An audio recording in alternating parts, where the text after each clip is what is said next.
വരുന്നുണ്ട്.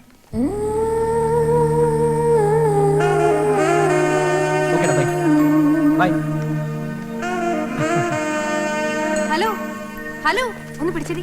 Hello mister, ഒന്ന് നിന്നേ. എനിക്ക് ഒരു കാര്യം പറയാനുണ്ട്.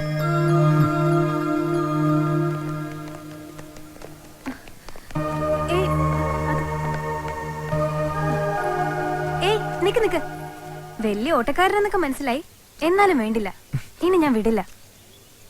കൈമാറ്റ്, എനിക്ക് പോണം. പോയിക്കോ, അതിനു മുമ്പ് ഞാൻ പറയുന്ന ഒന്ന് കേക്ക് പ്ലീസ്. അന്ന് ഞാൻ ഹോസ്റ്റലിൽ വന്ന് ബഹളം ഉണ്ടാക്കി എന്തൊക്കെയോ പറഞ്ഞു. പിന്നെ ആലോചിച്ചപ്പോ അത് തെറ്റാണെന്ന് തോന്നി. അതിനിപ്പോ ഈ ഡ്രാമയുടെ ആവശ്യമില്ല. അല്ല, നേരിട്ട് പറയണമെന്ന് അന്ന് മുതലേ തോന്നി. ഗ്രൗണ്ടിൽ വെച്ച് കണ്ടു. അടുത്ത് വന്നപ്പോഴേക്കും ജോ പോയി കഴിഞ്ഞു. എന്റെ പേരെങ്ങനെ അറിഞ്ഞു? കാണാൻ കൊള്ളാവുന്ന ചെക്കന്മാരുടെ പേരുകളൊക്കെ ഞങ്ങള് പെമ്പിള്ളേർക്ക് കാണാപ്പാടാ.